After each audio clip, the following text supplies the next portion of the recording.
I always have interesting projects for our YouTube viewers. I'm lucky in that I own and run a bonsai nursery, so I get a lot of material that is brought to me for advice or for working on.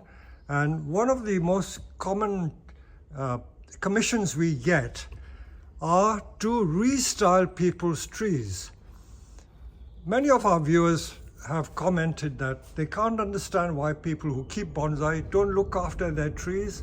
Well, there's a very simple answer for that, and it's because not everyone has the skill or the courage to do what I'm able to do.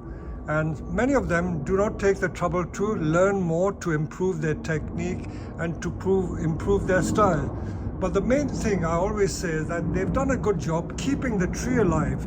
So this juniper, I believe, has been in this customer's possession for the last 15, possibly 20 years. And looking at it, you can see that it's largely overgrown. It's an Itoigawa with a very beautiful twisted trunk. It has been brought for repotting and also for restyling. If I can just show you some of the complexities that have happened here. Many of the branches have grown back on themselves. See, like this branch here. This branch has almost come back full 180 degrees, bent back double. It shouldn't be doing that. Let me focus more closely. So this branch here has grown inwards. This has grown inwards here, should be going outwards. So that's grown inwards. So this we don't need for a start. So it's just a complete tangle and tangle of branches. So we've got to find some order out of the chaos. And that is the exciting part. So for all intents and purposes, this is almost like a piece of raw material.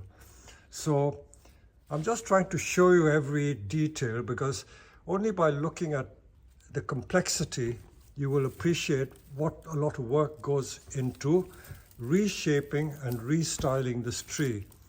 Unfortunately, I don't have an assistant to hold the camera for me, but believe you me, it is going to be quite a job, quite a job.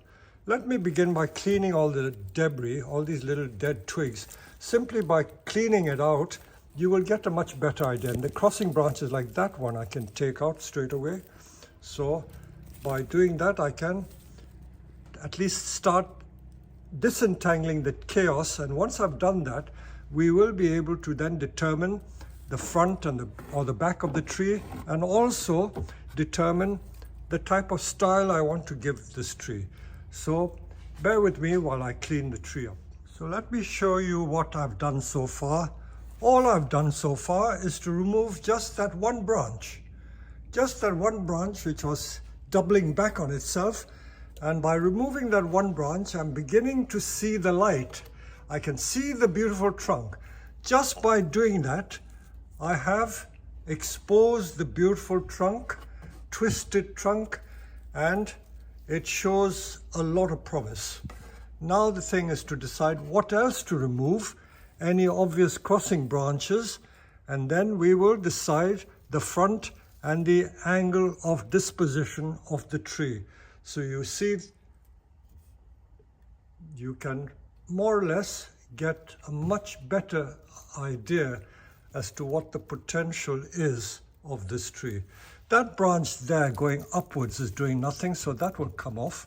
So there are some obvious branches that can be taken out. So the obvious ones I'm taking out, and I will show you as I go along. Now let me show you another branch which is an obvious candidate for elimination. You see this crescent-shaped branch here, doubling back on itself. It's grown right back. It's gone right back, so it's curled and grown inwards. I don't think I need that, so I'm going to cut that one off. So I will show you what I'm going to do. I'm going to take that out with the secateurs. This is where there's some very bold decisions. So that's the second branch. So we've taken that much out. That's what we've taken out so far.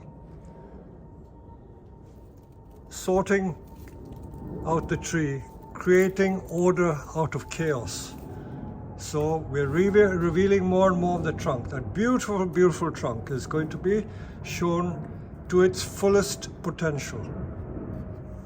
I think I can now see what I can do with the rest of the branches.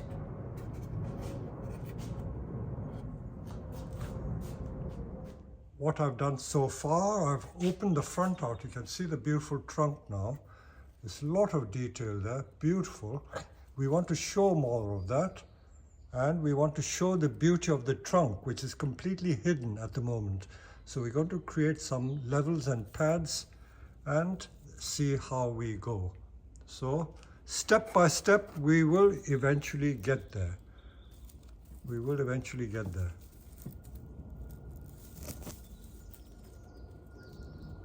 So this side is obviously not a nice side. So what we've decided as the front, which is this side, is the most promising side so far. So let's carry on. That's the amount I've taken off. I think it's no more than about four branches that I've taken off. So we can now see the tree. Lots of beautiful lines. There is quite a bit of debris at the back, but because I know that customers don't like their trees pruned too hard, I'm leaving some of this at the back for him to decide. So I've left that. I'm always extra cautious or conservative with customers' trees because I know that they may get a rude shock if they see too much cut off.